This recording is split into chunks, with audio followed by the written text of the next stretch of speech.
नमस्कार, मैं हूँ शालिनी और आप देख रहे हैं BBN भव्य भारत न्यूज।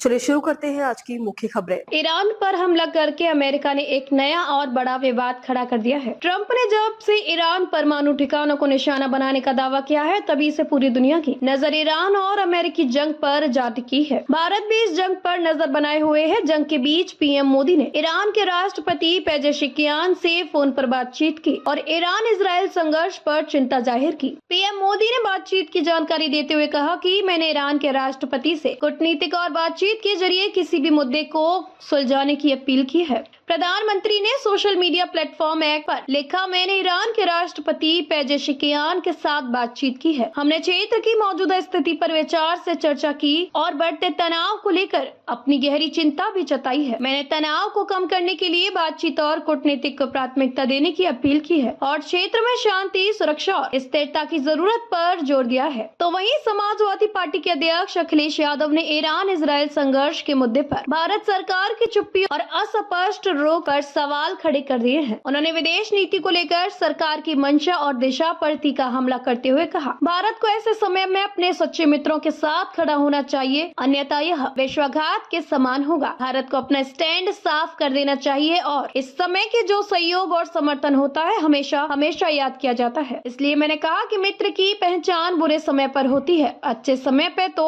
सब मित्र हैं। Aim right achieve big at KR Mangalam university. We provide you the platform to turn your dreams into reality at KR Mangalam university. इससे पहले ईरान और इजराइल के बीच चल रही गंभीर तनाव के बीच कांग्रेस की संसदीय दल के प्रमुख सोनिया गांधी ने भी भारत सरकार की चुप्पी पर सवाल खड़े किए थे और ऐतराज जताया था। उन्होंने कहा कि ऐसे संवेदनशील और अस्थिर हालात में भारत को अपने ऐतिहासिक विदेश नीति के अनुरूप राष्ट्र जिम्मेदारी और दृढ़ रूप अपनाना है। उन्होंने कहा कि ऐसे संवेदनशील और अस्थिर हालात में भारत को अपनी ऐतिहासिक विदेश नीति के अनुरूप स्पष्ट जिम्मेदारी और दृढ़ रूप अपनाना चाहिए। सोनिया गांधी ने कहा कि ईरान भारत का पुराना और भरोसेमंद दोस्त है। आज जब ईरान पर हमले हो रहे हैं और गाजा में तबाही मची है, तब भारत की चुप्पी चिंताजनक और परेशान करने वाली है। यह समय है जब भारत को एक स्पष्ट, जिम्मेदार और मजबूत आवाज में बोलना चाहिए। अभी देर नहीं हुई है। साथ ही साथ सोनिया गांधी ने कहा था कि ईरान और भारत के बीच सदियों पुराने सांस्कृतिक और रणनीतिक संबंध है। उन्होंने 1994 की ऐतिहासिक घटना का जिक्र करते हुए कहा कि जब संयुक्त राष्ट्र में जम्मू कश्मीर के मुद्दे पर भारत की आलोचना वाला प्रस्ताव लाया गया था, तब ईरान ने उस प्रस्ताव को ब्लॉक करने में भारत की मदद की थी। यह बताता है कि ईरान ने भारत का मुश्किल समय में साथ दिया है। हमें भी उसी मित्रता और कृतज्ञता की भावना से आज जवाब देना चाहिए। ऐसे में अब देखना होगा कि भारत इसे लेकर अपना रुख क्या रखता है, क्योंकि आपको बता दें कि भारत और ईरान पुराने मित्र हैं और भारत भी किसी देश में मनमुटाव नहीं चाहता है और वह इस मामले को, यानी कि जो युद्ध चल रहा है, उसे शांत तरीके से सुलझाने की कोशिश पूरी करेगा।